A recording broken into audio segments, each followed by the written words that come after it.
is only 4 words. This one's for John. This one's for Pat.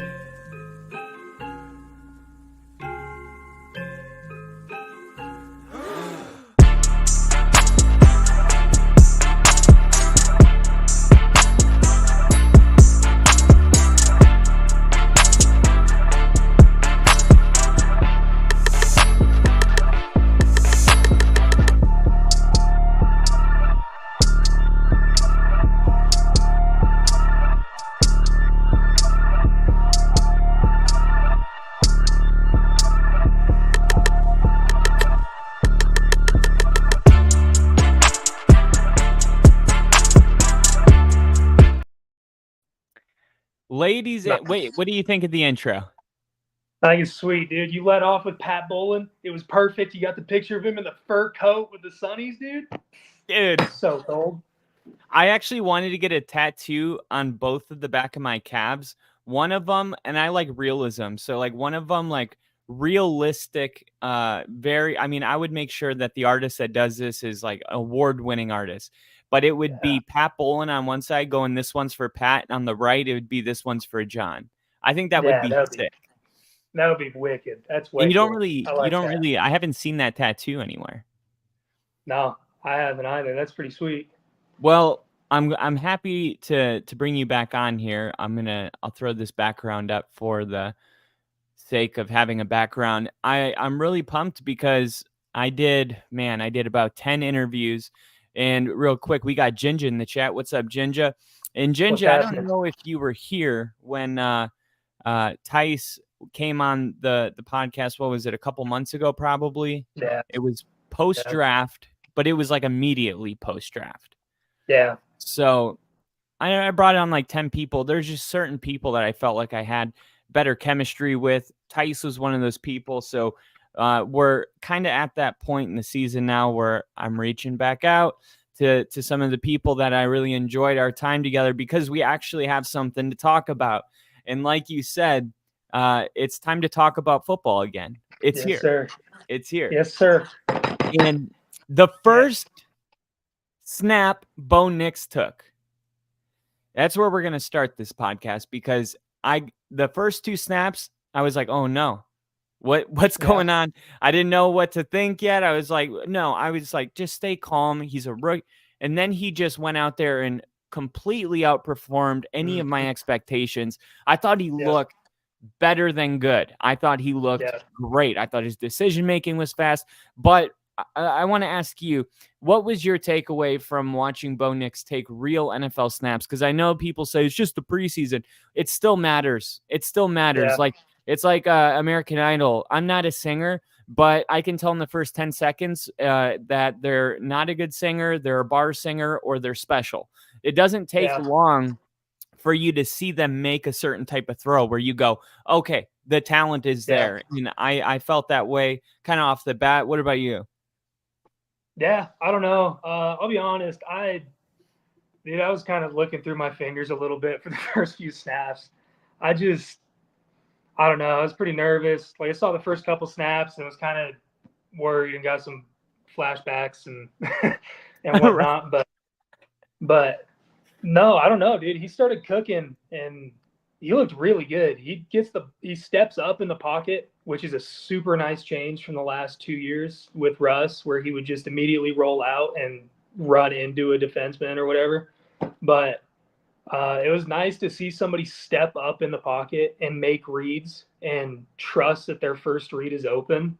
Like, truthfully, the only thing that I think probably needs to be better was chemistry for the most part. That was the biggest thing. It was hitting receivers in stride, getting them right, knowing his receivers and knowing where they want their balls tossed and where their strong suits are and where everything else, you know what I mean? Just chemistry for the most part. But I loved watching him. He's got a freaking arm. And he's fast as hell. Dude, that's an underrated part of the game. Yeah. I mean, I don't remember that being like a part of his draft profile. Like I know that they They mention that, you know, if he has to, he can. That Yeah. there's like, hey, this is a pocket quarterback, not mobile, but if he has to, he can. I would say Aaron Rodgers is in that category. But then there's like, Mhm.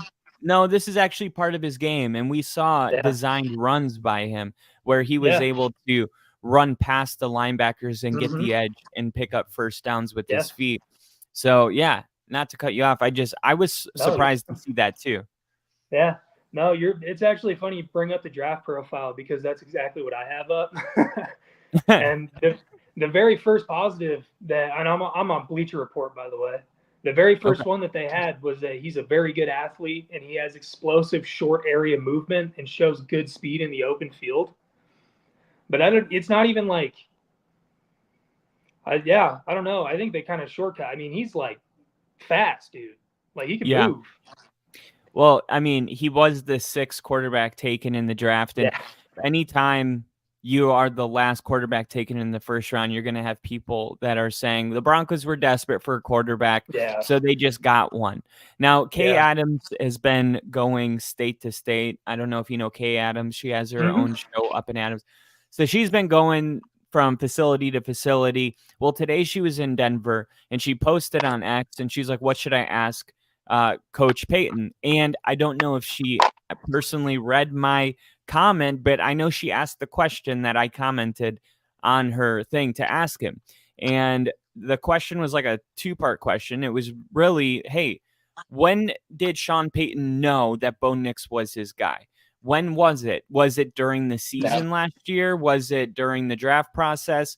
I know there's the, you know, story about him taking his backpack out, you know, what did he say? I want to see your vices. Take out Yeah. everything in your backpack. And all he had was things for rehab and playbooks. Like this guy. And he was like, this guy Yeah. just, all he does is ball. Mhm. So I think we knew about that moment, but I was curious about how this, because if you see Sean Payton, the way he's carrying himself, like it does seem that he is in totally different spirits than he was last year with Russell Yeah. Wilson. And a part of that is that Sean Payton was kind of forced to fix Russell Wilson. He Yeah. got to pick Bo Nix. So it's just a little bit different.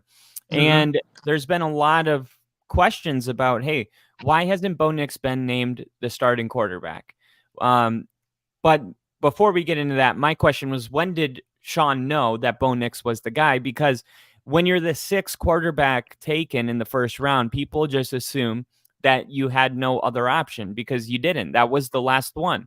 But it changes everything when you discover that, no, this was actually his guy. It had nothing to do with the order that they fell in.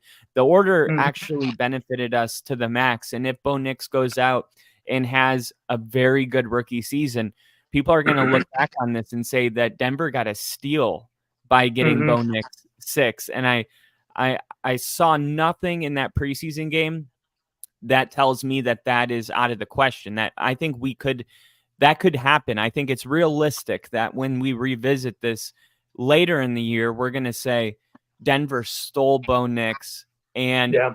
it's really important because Sean Payton has never drafted a rookie quarterback. And he mentioned that today. He was like, they were like, why don't you make him the starter? He's like, I'm trying to go through a process here. I've never been in this situation. I've never had a rookie quarterback that I hand selected.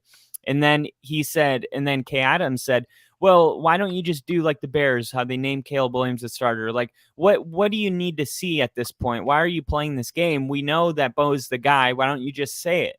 And he said, the concert's not over yet. We have 2 more songs talking about the final 2 preseason games. And he said, then he gave the real answer. And the real answer was, look, our cornerback number 2 opposite of Surtain, we have a real battle going on over there. Our linebackers have a real competition going on. I think it would be unfair to name one position group a starter while the other ones are still battling. And what do you think of that answer? I mean, Sean's clearly just not trying to, he's trying to respect the process that other position groups are and not undermine it with, hey, this was my draft pick, so he's going to be the starter. I kind of like it. Yeah. No, I do too. And I mean, you brought up his whole demeanor this year compared to last year. And I was literally going to bring that up. He seems like seems calmer. Like he seems like he knows, he's got what he wants. He knows what he wants to do. He didn't have to force himself to work with anybody. You know what I mean?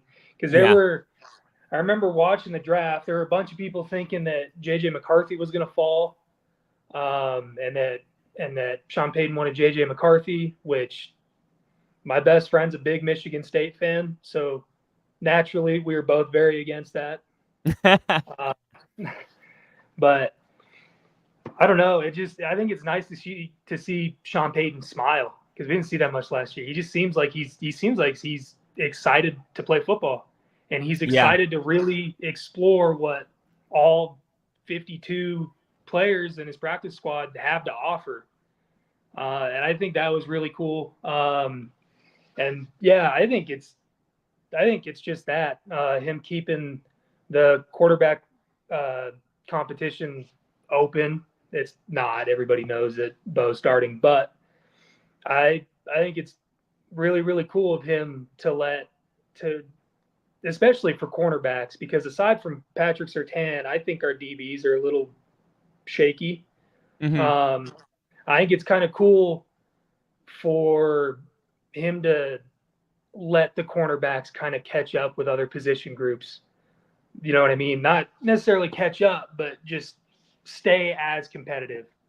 You know what I mean? Like, personally, like trying out for varsity, you have freshmen and sophomore. I went to a smaller school, so you'd have freshmen and sophomores that played on varsity sometimes.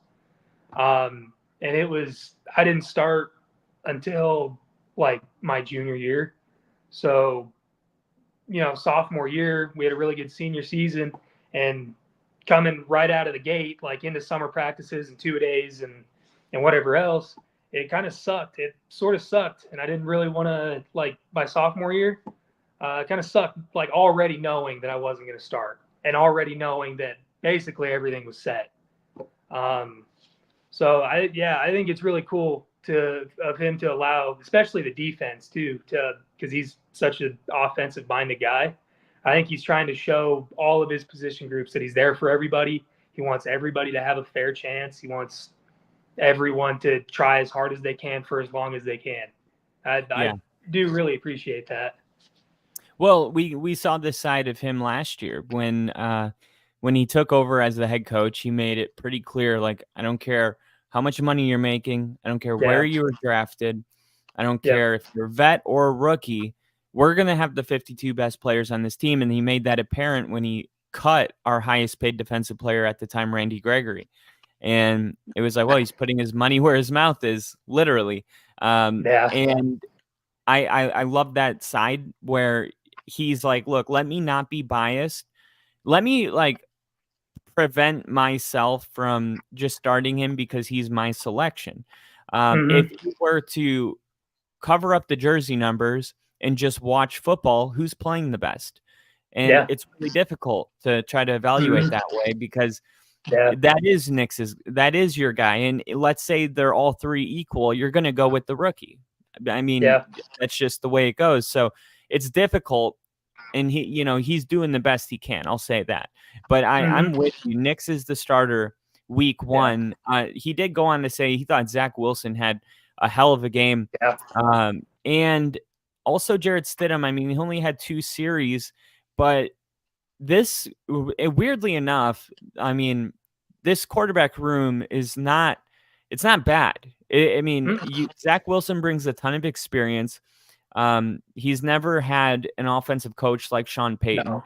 Watch what happens to Sam Darnold this year, because he was with Kyle Shanahan and now he's going to be with Kevin O'Connell. You're going to see Sam Darnold possibly win comeback player of the year. And they're going to be like, well, where do you come from?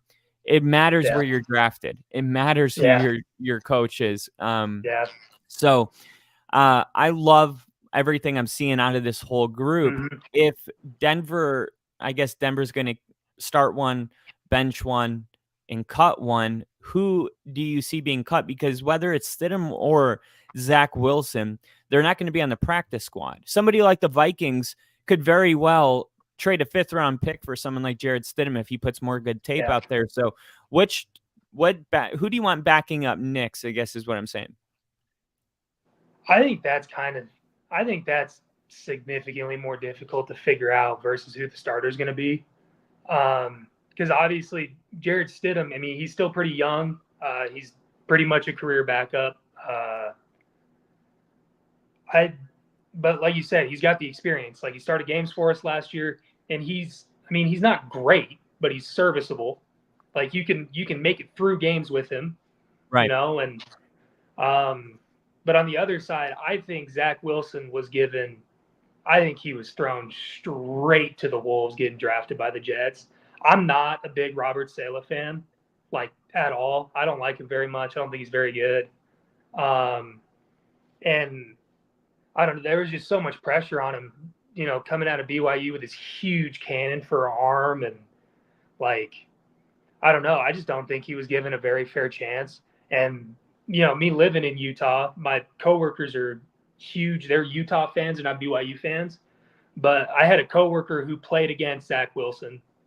And he said Zach diced him up. Really? But he was like, oh, yeah. Yeah. Dude, football's huge out here. Like I talked to him, there's a whole bunch of 5A schools around us. There's huge schools everywhere.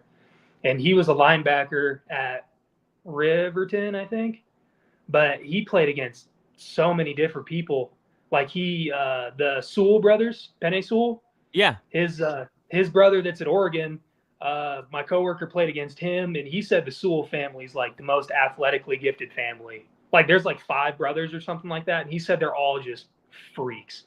That's crazy. So I mean, yeah, and he said, like the fact that he's a huge Utah fan and that he kind of liked Zach Wilson, like he was kind of a fan of him just because he knew him and you know what I mean. He played against him. Yeah, I think that kind of means a lot. Like character and that sort of thing means a lot to me, especially when you're talking about athletes because it's so easy to be cocky. I mean, you're giving a 19-year-old, 20, 21, 22-year-old millions of dollars right out of the gate. Like it's hard not to be cocky. And so I think Zach, where he's at now, he wasn't really given a fair shake. And he's kind of just putting his head down and trying to fit in where he can. And I think he's got a much, much higher ceiling. I think he has significantly more potential than Jared Stidham. But I think it would probably take a lot of work to clean him up a bit to get him to where as serviceable, I think, as Stidham, as reliable maybe is a better word for it. But you know what you're going to get when Stidham comes into the game. Yep. And it's not, it's like Gardner Minshew. Yep. Yeah, that's perfect. That's exactly who he is. Personally though, I don't know. I'm kind of a drink from a fire hose type of guy. I think I would, I don't know. It's hard to say I think backup, you'd probably have to go Stidham. If you were cutting the other one, obviously, I think you'd have to go Stidham just for the reliability. There's no uncertainty. You know what I mean? I like Zach Wilson, but to me, he's kind of a Drew Lock. Well, it's funny you say that because I would go with Zach Wilson. And really? I was going to actually say not only would I go with Zach Wilson, but I would be very curious to know what Drew Lock would look like with Sean Payton as his coach. Yeah. That's another 100%. Guy that went from, I mean, Vic Fangio was his head coach. Yeah. I mean, come on. Like, Vic Fangio is a great defensive coach, but that's not the recipe for a rookie quarterback to have success. Yeah. And then he goes to Pete Carroll, another defensive coach. And then even if he stayed over there, they bring in McDonald, another defensive coordinator. Mm-hmm. But now he's with Brian Daboll in New York. And if for any reason Daniel Jones comes out of the game, I've been saying don't be surprised if Drew Lock looks like he figured it out finally, because coaching matters and it goes a long way. Sam Darnold, Drew Lock.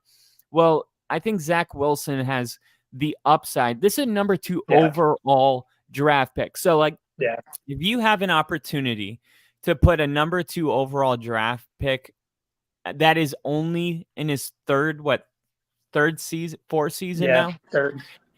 So, I mean, it's not like he's been in the league for, 10 years. Yeah. There is still like a boom bust potential with him. And Mhm. I know there's a lot of people out there that are like, look, we've seen enough from Zach Wilson. I don't know if that's totally true because we haven't seen Zach Yeah. Wilson with somebody like Sean Payton. So Mhm. let's say, I knock on wood wherever you find it, but if something happened to Bo Nix, Jarrett Stidham comes into the game, you're like, okay, we can still win this game. But how do you feel about the playoffs? How do you feel about, and I'm not saying Zach Wilson is going to make you feel like we have a chance to win the playoffs, but Zach Wilson, there's still this hope that he Yeah. can kind of catch up to his talent because he Yeah. has the arm talent, like you said, super gifted. But if he could just see the field, that's what was really impressive about Bo Nix is that you could tell right away that he sees the field. Yep. There's those quarterbacks that you can tell like Yeah. they figure it out just a beat too late, and they're always kind of playing just a Yep. second behind. Bo Nix definitely sees the field and he's early. He's not even on time. Mhm. He's early with his decision making. And that's kind of what you need out of your quarterback. But imagine Zach Wilson if he could start seeing the field. Because think about him. I mean, you got a rookie quarterback coming in that was drafted even lower than you were drafted, and you see this guy having success. That's going to rub Yeah. off on you. You're going to be like, no, Uh-huh. if this guy can do it, I can do it. Yeah. Right? That's how Yeah. I would feel. Mhm. Yeah. No, 100%. Like I said, I'm genuinely a fan of Zach Wilson. I don't know. The only thing that worries me is, especially with the carousel of quarterbacks we've had, I think it's just so important to have a solid, serviceable backup. And I mean, even with past years of the Broncos, like Brock Osweiler taking over for Peyton Manning, I mean, I think a backup that you know what he's going to do, I think is super important, especially for a young player like Bo Nix. But I mean, yeah, I mean, I kind of tend to agree with you. I am a fan of Zach Wilson. Like I said, I think his ceiling's a lot higher. But I don't know. I'm a big like reliability guy, Yeah. so that's kind of I'm a why I picked gambler. Stidham, and that's Yeah. literally the only reason I picked Stidham, though. But yeah, like you said, I think there's still wonder about what Zach Wilson and Drew Lock what they could do, because I think you're right about Drew Lock too. He was, I mean, talk about giving he was shaft at Yeah. Denver. Yeah.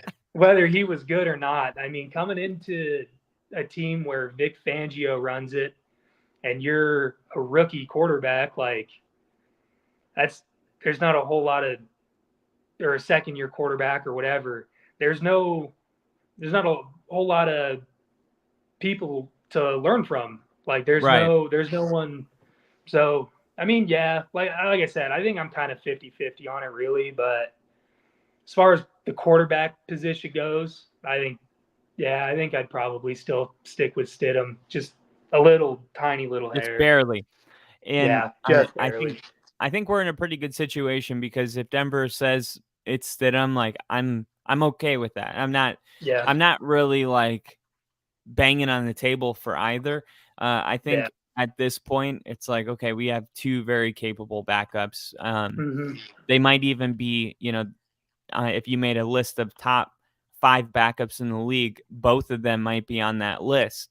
Yeah, Or at least top 10. yeah. So Sean was kind of asked today, this is his first time talking to the press since Nix had that really good game. And Jinja actually had a comment in here. He says, I missed the Colts-Broncos game. How did it go? He's a Colts fan. You definitely go watch it out for a preseason game. It felt more important than any preseason game I've ever watched. Yeah, no, There was yeah, for scoring. sure. Because sometimes you see coaches just take the preseason and then they don't do the things that they would do in the regular season. Like Yeah. Denver calling their 3 timeouts to give the Knicks the ball one more time before the half ended.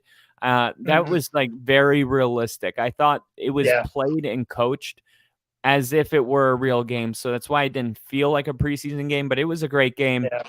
And they asked Sean about it today. He said his decision making was good. He said they asked him what stood out about Nix's film from the first preseason game, And he said, I felt like he was really comfortable in the pocket. I thought his locations were good. And if you have those two things, like you go out there, you don't want to beat yourself. You got to give yourself a chance to make a play, and it starts with being calm and not having happy feet. How many sacks did Russell Wilson take last year because he was panicking or running himself into them? Can't see the middle of the field. Man, I forgot how Russell Wilson didn't throw to the middle of the field, and I'm watching Nix play, and I'm like, oh yeah, the middle of the field. Yeah, 100%. You feel that way too? Same way. Yeah, yeah. I felt the exact same way. I was watching Bo, and I was like, no kidding, dude. This is what it's like to have slot receivers and use them. This is crazy. That was my exact thought. I was like, oh, you could, and you said you can tell when they see the field and they can make reads. That was my biggest issue with Russ. He just could not read a defense to save his damn life, and it drove me nuts.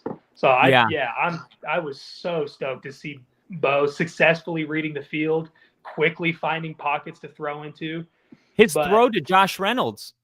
Yeah. In the end zone. I know. Like, it was that, dude, that was a bread basket. Yeah, it was. You got to make that catch. Yeah, I know. You got to make that catch. And I mean, speaking of drops, I think that was as far as like drops go, that game was rough. I mean, there were so many times that Bo threw, but it just wasn't caught. Like, it hit the hands. It was there. And again, I think that's kind of a chemistry thing, just because different quarterbacks, they throw the ball different, spirals are different, you know. But I mean, Bo, he went 15 for 21. He had a 71 completion percentage. And how many passes were dropped that should have been caught? 3, 4, 5? Right. Samadre Perine dropped one that ended up getting picked. I think that was when Jared Stidham was in. I know Jaleel McLaughlin, they were setting up a halfback screen. It was like a flip screen. And I guess you could say maybe Nix threw it a little too hard for somebody that was right in front of his face. But when you watch the film, though, you could see that he had no choice. If he would have thrown that ball slower, there would have been no chance for McLaughlin to make a play. He's got to catch the ball. I mean, ideally, those are touch passes, but he made the right decision by zipping it. It gets dropped. Reynolds drops the touchdown. And just think of how different his debut is viewed if that comes down. I mean, that play would be all over SportsCenter, because that was a quick decision, drop back, threw a perfect pass to where only Reynolds could get it, and it just went right through his hands. But I think everyone watching that game, when they saw that throw, they were like, oh, okay. Yeah. Like, no, 100%. We're going to be all right. Yeah. Well, that's another thing, is that it wasn't like, I don't know, I talk about Russ a lot, but he made me so goddamn mad. Like, every ball he threw felt like a 50-50 chance. Like, every ball was a jump ball. Yeah. And, you know, thankfully we had Court bailing him out half the time. And, like, I don't know, it felt relieving. Like, towards the end of Bo's sets, you kind of were like, you know, you watch the throw, you watch him drop back, and you're like, oh, that's a dime. Like, that's caught.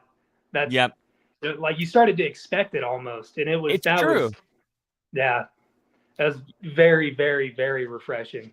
I haven't felt that way since Manning, to be honest. I'm not throwing him together, 100%. But when Manning went out on the offense, like, when that ball left his hand, before the camera could even tell you where he was throwing the football, you felt like it was going to be a completion. Just like every time an opposing quarterback dropped back, you felt like Von Miller was going to sack them. Like, you just come to anticipate. And I'm with you on that. And I didn't even think about it until you brought it up, but I found it interesting how fast I found myself anticipating good things. Like, like, we're going to move the chains here. I mean, the guy scored points on every single drive that he went on. And this is what Sean said. He said the number one thing to do at quarterback is to lead your team to points. We scored. I like the production with his group while he was in there, and ultimately that's their job. And you think the only drive that didn't result in points was Lucas Kroll's fumble. Every other drive, and you know what I loved about that? Because Denver got an interception to give Nix the ball right back, and when he came out on the field, he went back to Lucas Kroll twice in a row, right after the fumble. And Lucas Kroll is someone that I think could have a big year this year at the tight end position. But man, I mean, red zone efficiency. I mean, how refreshing is that to actually turn those drives into points? And about the new kickoff stuff going on. So this was our first time actually getting to watch it play out. I just want to get your opinion on it. Like, first off, do you like it? And then we can kind of get into who you would want Denver to have back there returning kicks. Yeah. I don't know, dude. I was a defensive guy growing up. I've always been a defensive guy, so I'm big into the crash and pound stuff. Like 230-pound guys running full speed at each other. That's the coolest thing ever. And then you have the smallest dude on the field break it for 90 yards. Like, that was sick. There was so much excitement. But the new rule, I don't know. It's a little too. It just doesn't seem professional because I don't know.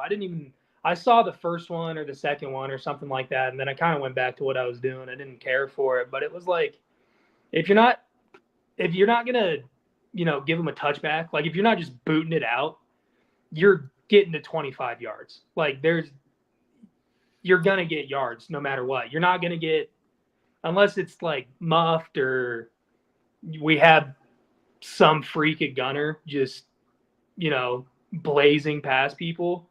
Like, I don't think that we're going to see very many drives start within the 10 after a kickoff. And I think that kind of sucks, but like ultimately player safety's first, and I get it. Like, but I think it's kind of boring. It's a little useless. Like, you might as well just start the ball off with the 25 and let them go. I don't know. Well, the starting average throughout week 1 of the preseason, the starting or the average starting field position is the 29-yard line. So this is going to be the issue. The risk reward is not there. Now, if the NFL would have said a touchback brings the football to the 35-yard line, then you would incentivize returns. But the chance that a drive is going to start at the 45-yard line is pretty high with the new kickoff format. So I think you're going to get the same thing where it's going to eliminate the kickoff just in a different way. I think everyone's going to kick it and just surrender the 30-yard line. Like, why risk, a chance for the return? Like I said, the average is the 29. We'll put them at the 30. We'll give you one extra yard and not even risk the chance of you getting to the 50 or the 40, because we've seen a lot of returns take them to the 45, starting field positions, the 50. I mean, think of how many times you've seen an offense come out, get 2 first downs, stall on 3rd down, and they have to punt because their drive started on the 25. You move those drives to the 45, these are field goals. So I think points are going to be way up if there aren't just touchbacks. But Kyle Shanahan already alluded to it like yesterday. He was like being sarcastic when a reporter asked him if they'll just, kick it out of the back of the end zone. He was like, I never thought of that. So I mean, you're going to see coaches right away that are just going to kick it out of the back of the end zone. But it's definitely going to take some time to get used to. I found it kind of exciting. I was totally I'm against most rule changes. Like, I love the game, and every time they change it, I'm just like, don't mess with it. It's perfect. And I felt the same way. I mean, this is the biggest rule change in my life, I would say. The biggest one in 50 years from when they moved the goalpost to the back of the end zone. It's like, we just don't see these type of changes. So it's going to take some time, like our new uniforms. But I thought, and I'm asking you about that, but I thought once I was watching it, I was like, okay, so I don't feel like all that much is changing, but I do find the kickoffs more exciting. I'll say that. Like when the kickoffs are happening, it's because it almost became like an automatic. Like when they returned it, you were like, oh shit, he's taking it out.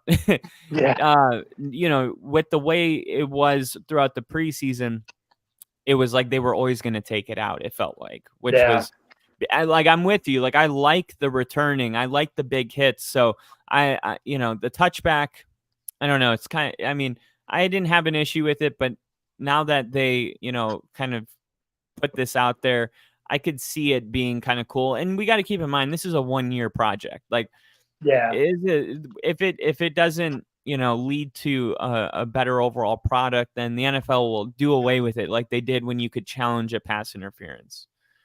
Yeah. So, well, I guess Yeah. we'll No. just have to wait and see. Yeah.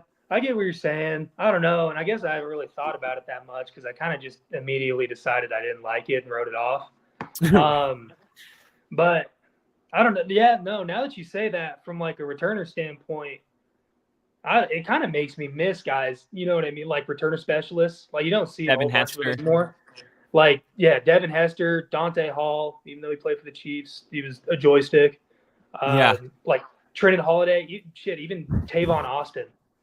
Like, oh, am I not supposed to cuss? No, you can cuss. Oh, okay. You made that face right after I said shit. Oh, so when you said no, it's when you said Holiday. I was like, that's a bad man. Yeah. Yeah. So I don't know. It kind of makes me wonder if we'll see a return of like of return specialists, and we'll see a lot more guys really break out because they immediately get to their open field speed, and like guys that are good in the open field, you know what I mean? Like I think you're going to find the open field a lot faster, obviously. You know what I mean? So I don't know. Now that I think about it, I guess I'm kind of excited about it. That's a good way to put it. Yeah, I think you got to put Marvin Mims back there, I think. Yeah. And then I don't know who they would put on the other side. It's also important that when they're returning it, that they don't catch it like a punt. You got to catch it leaning forward, so you kind of get that momentum going. So it looks like a punt, but you still want to kind of catch it with the momentum going forward. But the new uniforms, we talked about it. I was not a huge fan of the uniforms because I was just hoping for something else. And every time I saw them, I was just like, God, I don't like them still. And I was talking to one of the trainers at my gym today, and he was like, I didn't know the Broncos got new uniforms. They look good. And I didn't tell him I hated him. I just let that moment happen. No, you still don't like them? I don't hate them. It's weird. Like I see now I'm seeing videos of like old games, and I'm like, I'll never see those uniforms again. I don't know. Yeah. I'm still struggling a little bit. Yeah. I get 100%. I understand that part. I don't know. I said it last time we talked though. I said I was kind of a fan of them. Now that I saw the all whites on the field with the matte blue helmet, whoo, I love them. I think they look great on the field, dude. Good. I need this in my life. I need. Yeah, I think they look great. Like I am sad I'm not seeing the old ones, but I don't know. These ones they're sharp. Like they're clean. Yeah. They're, you know what I mean? They're not necessarily simple because there's a whole lot of detail, and the Broncos got absolutely dragged by every single football fan in existence when they released them. But yeah. I think they look great on the field. Like it's sad I won't see the old ones, and I understand that part.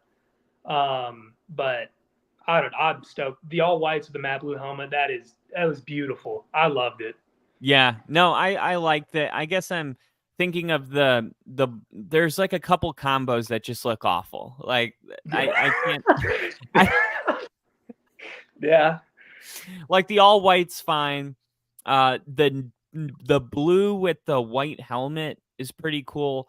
But there's one of them that's like the blue jersey with the orange pants, and I'm just like, it looks like on Madden when you get a team that you haven't earned better stuff yet, and they're just like, here you go, this is your uniform. Yeah. But I also know this about myself. I remember I went to a store. I think it was Home Depot, and there was a rug on sale, and I loved this rug. I mean, I thought it looked sick, and I bought it, took it home, laid it out, and I was like, I don't like it. Well, I actually did like the rug. I just needed a week to get used to it being in my house. Yeah. And I think that's all this is. I mean, I was in that house for like 6 months before I bought the rug. Like I've been watching the Broncos for 20 years almost in these uniforms, or 20, 25 years in these uniforms. So, I mean, I think it's going to take some time. Probably by middle of the season, I'll be fully on board. Yeah. And I don't know if you saw Denver release their uniform schedule. So they're going to be wearing the throwbacks. I think you guessed it right. You said it was going to be the Raiders game, I think. Yep. So the Raiders game, week 5, I believe. That game is going to be in Denver. They're going to wear the uniforms. And then week 18 against the Chiefs, they're going to wear them again. So are you pumped up about that? Oh, yeah, dude. So my mom and my dad and my grandpa, they all have season tickets. They all have separate seats. Still? Oh yeah, still. My grandpa's had his tickets for as long as I remember. My mom's had her tickets for 10, 15 years now. My dad got his probably 5, 8 years ago now. But I've lived in Utah for like 4 years, and I haven't been to a game since I moved here. But the minute I saw that the uniform schedule, I called my grandpa up immediately. He's in the north end zone, on the second level, like underneath the scoreboard. No, on the other side. Oh, okay. Yeah, so we're on the other side, but it's section 323, I think. So it's like dead center of the field. You see the formations, everything perfect. He's got great seats, but he's right up underneath. I just got tickets. I'm going to see what section I'm in. What was it? SeatGeek. I use SeatGeek, dude. If I told you how much these tickets were. Oh, I don't doubt it one bit. It's the season opener. It's section 539. Okay. I'm way up there, and they were like 400 a pop. Yeah. The season opener, who's the season opener again? Russell Wilson and the Steelers. Yeah, that's right. The Steelers. Those tickets sold super fast. A couple years ago, I started splitting season tickets with my grandpa. So he would sell off his, and then I would sell off mine, and I'd just split the pay. And this year he had the front half of the season. So I had to trade him tickets to sell off so I could take the Raider game. But he said the Steelers tickets were he said they were the first to go. And my mom and my dad, everybody's already sold off their Steelers tickets. I don't doubt those are ridiculous. The Broncos do that one day out of the year where you get half off the tickets. Yeah. So they did that, and I was at work. So I told my boss, I was like, hey, I got to do something at 11 o'clock because it was 10 o'clock in the morning Mountain Time. So I'm in Central. Yes. So at 11 o'clock, I pull up Ticketmaster, and I go into the waiting room, and it's like, okay, I'm waiting. And then 11 o'clock hits, and I think I'm just going to go in and buy my Steeler tickets. And it was like, you're on the queue. And guess what, dude? I was number 10,500 something. Yeah. So I had to sit there and wait for, almost 11,000 people to go through and buy their tickets. By the time I got in, there was not 2 seats together. So I ended up having to buy full price anyway. Yeah. But I couldn't believe how fast that game went. Oh, yeah. It's terrible. Well, I think the whole thing is that people are excited to watch the Broncos again. Yeah. So there's something to be excited about. So yeah, I don't doubt that those tickets were ridiculous. So I need this. I personally going to Seattle and watching Russell Wilson lose to the Seahawks in the home opener, and then last year going to Denver and watching the Raiders beat us. And then 2 weeks later, I went to Miami, and the Dolphins scored 70, and I'm just like, dude, I need this like really, really bad before I start to believe it's me, Yeah, no, 100%. 100%. But yeah, the minute I don't know, I wanted to go back to a game this year anyway, because next year I'm taking over my grandpa's seats too. So I'll have my own season tickets. Dude, that's dope, because the waiting list is like 50 years. Yeah, it's ridiculous. Well, and that's the thing is all my buddies, like I said, we all grew up in Colorado, so we're all huge Bronco fans. They're all like in the queue. And one of my buddies, he's got an older brother, and he's like 26. So he got on the waiting list like 5 years ago. And I brought it up to him, and he's like, how are you getting season tickets? Because I asked him if he wanted to split them, if he wanted to buy a couple games. And he was like, how did you get season tickets? He's like, Keenan's been in the waiting list for 5 years. And he's like, do you know what place he is? And I was like, no. He's like 71,000 something or another. And I was like, no, I'm inheriting my grandpa's tickets. I'm not in that. We bleed orange and blue around here, dude. I had tickets waiting for me. We're all right. Dude, that's sick. And I couldn't imagine like being on that 50-year waiting list just to give my grandkids the tickets, just for them to be like, I'm not a Broncos fan. Yeah. So no, I bet your grandpa's super happy that you're, such a big fan, because I would hope that would get passed down, Yeah. So all right, I got time for, I guess, a closing. Oh, I lost him for a second. He'll probably be right back. Yep, here he is. Oh, there we go. So to kind of put a bow on this whole thing,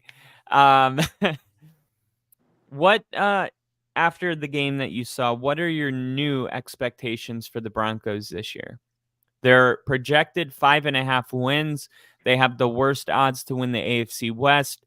I'm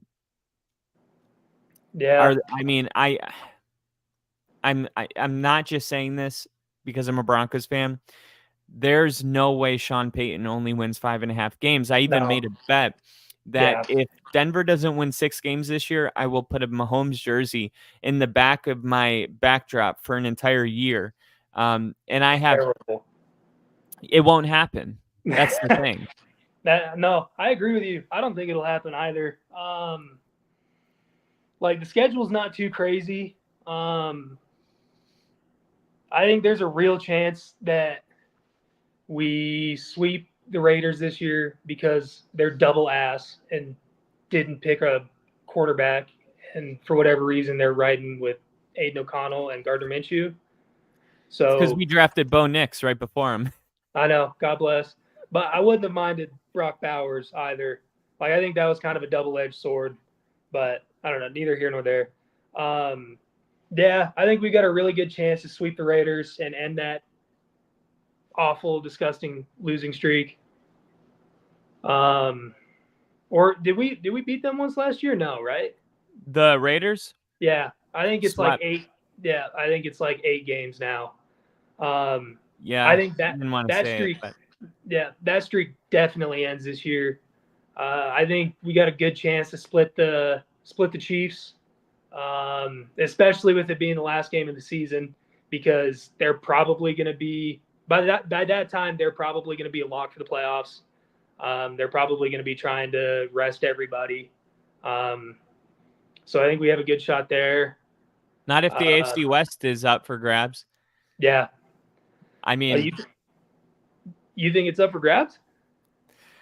I like the Chiefs struggled all year, and then they win their playoff games and win the Super Bowl, and we just forget about all of the turmoil that they were going. I mean, last year, even the game we lost to the Chiefs, we could have won. They only scored 19 points, and I just don't see. I get they have Mahomes, but overall, I don't view the Chiefs as like a 49ers type team. No. Or Never. even the Eagles this year are going to be good. The Lions, the Packers, there's plenty of teams I'm much higher on than the Chiefs. I mean, they have Mahomes and Kelsey, and they're just hoping that can continue to be enough. They drafted a rookie. We'll see how that works. But to think that the Chiefs just win 12 games and run away with the division, it's like, we're going to just forget about how they looked last year? They didn't look good last year. No. They looked good in the playoffs. But maybe this year that record isn't going to be good enough to get in the playoffs. Yeah. If the Chargers are really good, like I expect them to be, and you don't think so? I think Jim Harbaugh is going to win, bring a culture of winning there pretty quick. So luckily for us, we got our quarterback. And if you got your quarterback, you have a chance to compete for the division. Like, name any team that has their quarterback right and they don't have a chance to win their division.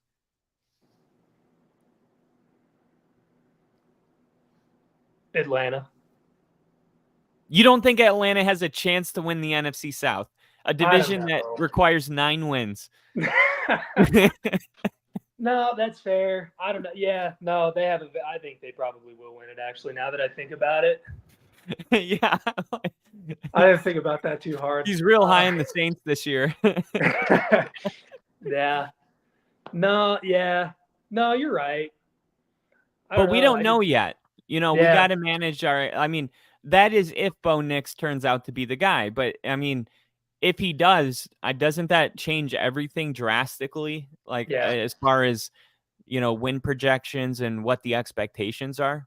Yeah, no, 100%. Well, that's why I'm excited to see the AFC West. The Chiefs team is old. Their key players are old, excluding Pacheco, obviously. I think he's a freak. I'm a big running back fan. I hate that he plays for the Chiefs, but I like the way he runs. Yeah, me too. Mahomes is in his 11th or 12th season. You'd argue he's still in his prime, but is he in his 11th? Was he drafted I think he's in his 7th season. Is that all? I thought it was way more than that.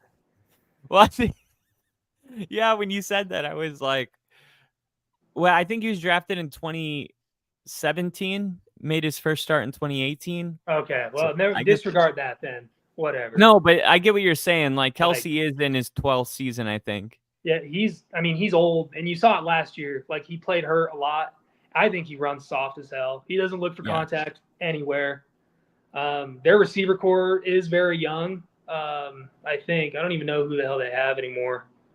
But, it's they just drafted a guy. They got Rashee Rice, who's, dealing with off-the-field issues. Yeah. I mean, but they're going to be trying to three-peat for the first time. Yeah. I don't know. Yeah, I don't motivated. know. Yeah, they're not nearly as scary as they were. And Harbaugh, we talked about this last time. I don't really believe in either of the Harbaughs. Baltimore's had Lamar for how long? They haven't really gotten any weapons to surround him. I mean, Zay Flowers is good, but finally they got him something. You know what I mean? With getting Derrick Henry and whatever else. But then they go and build up their offense and they trade away Patrick Queen. And I don't know. I don't really think either of them are they can't finish. Obviously, I get what you're saying. They can get there, they can't finish. They can't finish. And obviously, I don't know, Jim or John, whichever one's coaching the Chargers now. Obviously he was great with Michigan, but he had a first overall quarterback now I'm trying to think. They were a loaded team. Yeah, they were disgusting. Their running back is super nasty, Gus Edwards.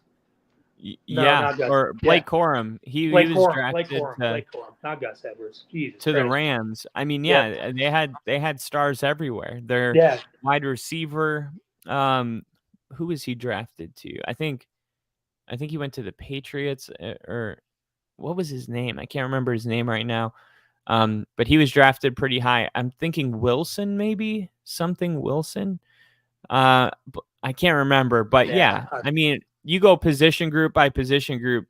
They had a ton of players that were drafted really high, and college is like that. Like, I mean, if you have the best players in the country, you're gonna win a lot of games. You know, it's all about recruiting and getting those players. NFL is more about developing the players. College is about getting them. Yeah, no, 100%. Like I said, I think he's gonna have a wake up call that he's not gonna, because his team's young too. Like, obviously Justin Herbert's a stud.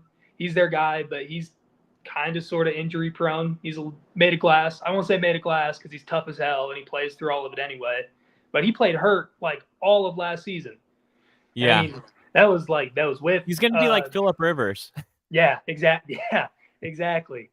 But I mean, I think he's just going to be another Phillip Rivers who plays 17, 18 years and never scratches a Super Bowl. Like,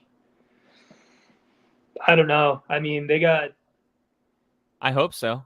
I would like to see. I don't know. It'd be cool to see him win a Super Bowl, I guess, mostly because they've never been good enough to hate, really. But I just don't. I don't think. No, I hope they never win a Super Bowl. Oh. Okay. Yeah, no, I would never cheer for the Chargers. No, I wouldn't either. I don't know. I don't really have any faith in either of the Harbaughs. Like, and then when Jim beat John in the Super Bowl in 2012, his defense was stacked. Like, yeah. I mean, Ray Lewis and Ed Reed, I'm pretty sure, still played there, and weapons everywhere. Everywhere.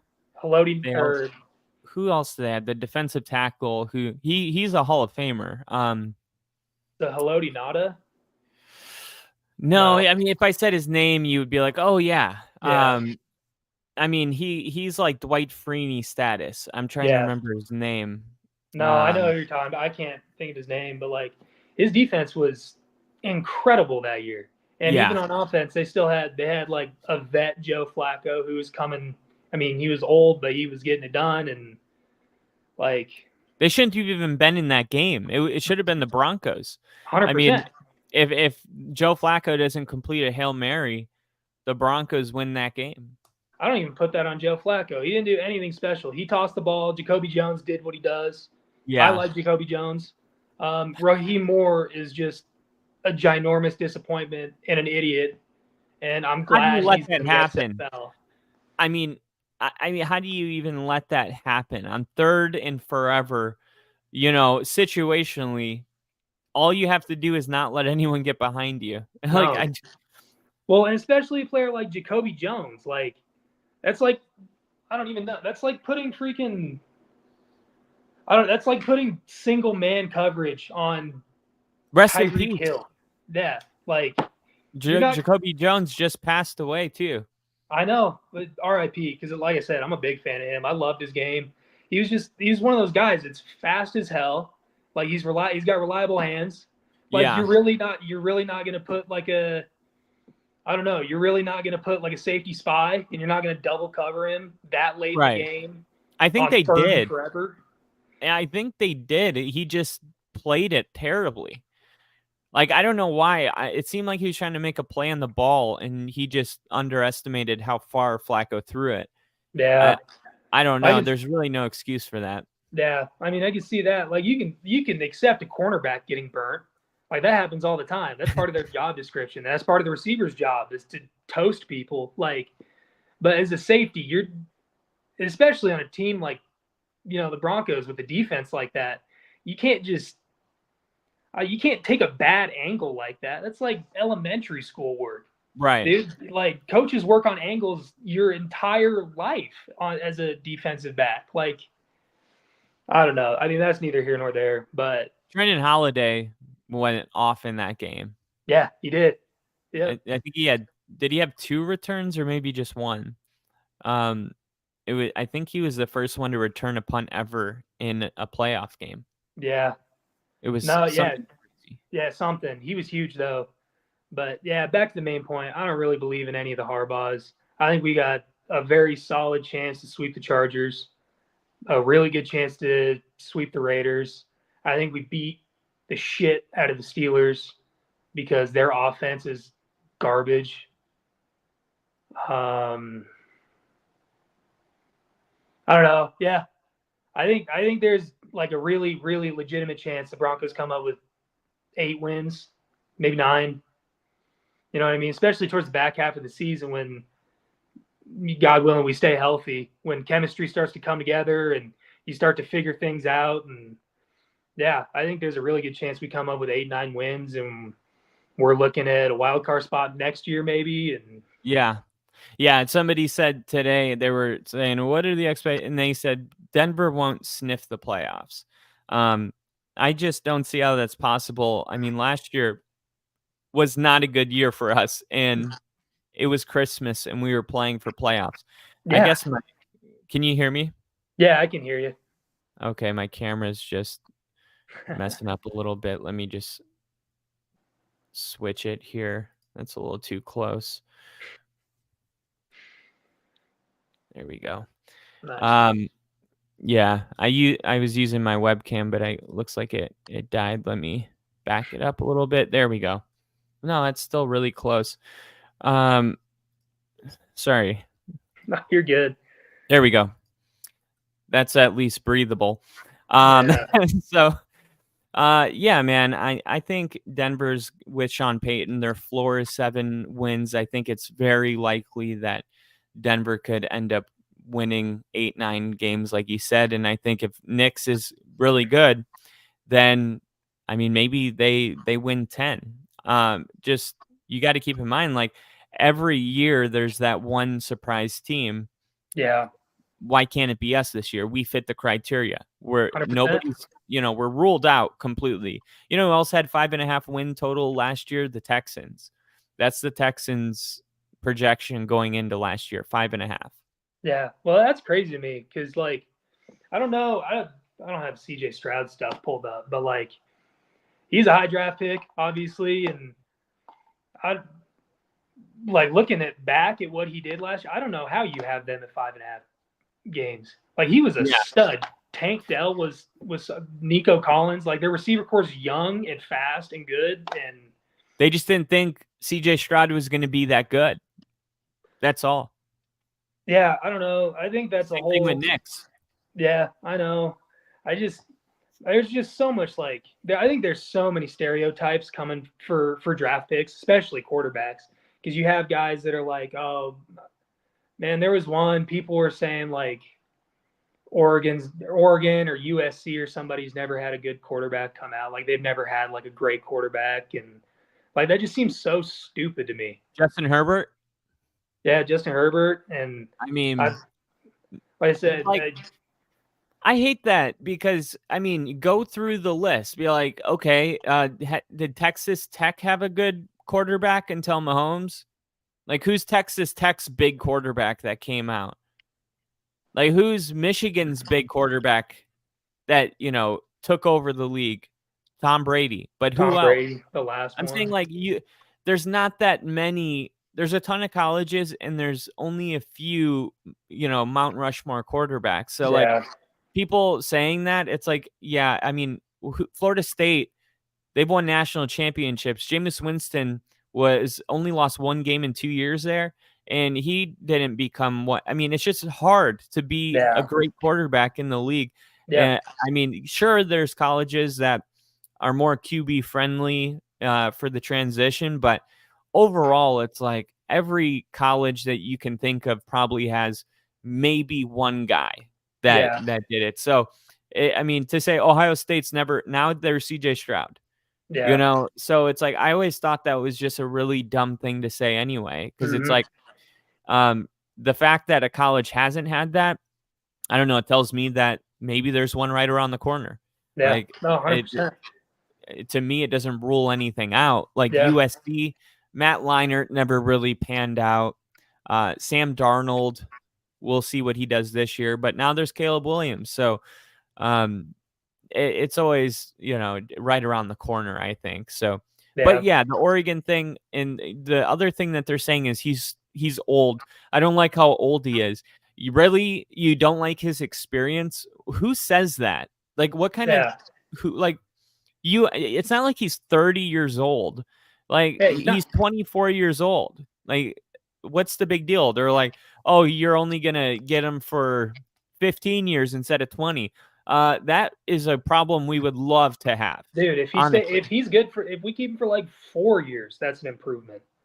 Like, yeah, I mean, like, let's just see if he's the guy first. Like, I mean, but you see, like, the draft analysts, they're like, they love young quarterbacks. It's like, who's the same age as Bo Nix, Trey Lance? He's not even a starting quarterback. Like, age is, honestly, I mean, unless you're like talking extremes where they're 28, 29 when they're drafted, it's like, why even bring it up? Like, obviously, they're good enough to be drafted in the first round. I mean, it's a stupid point to make. I really don't get that one. It doesn't make sense to me. Oh, I'm 100% on board with that. I mean, even like Stetson Bennett, how old is he? 28? Yeah, yeah. He was still drafted like 4th or 5th round or something. Like, why not? Yeah, I think the whole age thing, I think it's kind of ludicrous. Like, I think it's because, I don't know, I think people kind of put it like a puppy training mentality. Like, if you pick a puppy up at like 8 weeks old, you can train it as the very first thing it'll learn. Yeah. But I don't know. I mean, like, a guy at 24 who's had success and he's the most accurate quarterback in college history or something like that. Yeah, and he's married, which is like I remember when I checked into my squadron, the CMC was like, "Oh, you're married. I'm not going to have to worry about you." Yeah, exactly. Like, these are all like pros in my book. Yeah. No, yeah, I'm 100% on board. The whole thing about him being 24, I think that's so ridiculous. Like, in that, like, if you draft somebody young, like Johnny Manziel or Chad Kelly, or no, I don't even know. Like, there's so many. Like, I remember what I was doing at 18 and 19, and right. I know for damn sure there's a lot of people that would not be happy with it. Like, if I had however many millions of dollars at 20 years old, there isn't a single chance that I would not be sent to jail at some point. Like, right. Same here. I mean, and that's why I try not to like judge these players. That's why I'm so impressed when people are mature really young. Yeah. And like Bo Nix is definitely like fits that criteria. Like, you're not going to hear about Bo Nix like, out at the club making a fool of himself, getting in fights or driving drunk. Like, it just doesn't fit his profile. Like, he's a coach's son. He's obsessed with the game. He just wants to play football. Like, that's it. 100%.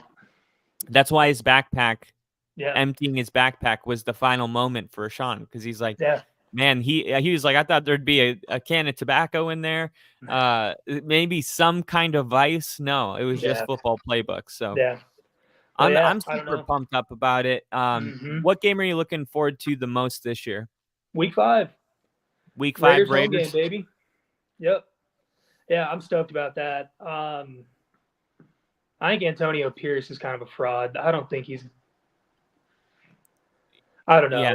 I don't know enough to make a good assumption about anything, but I don't believe in the Raiders at all. Like, Devontae Adams, he's checking out because he got traded there to play with his best friend, and then they traded his best friend away, and now he gets thrown suicide balls over the middle, and he's constantly, in an injury threat situation where he's stretching downfield and you have a safety coming across and the quarterback just like lobs it. You know what I mean? Like, right.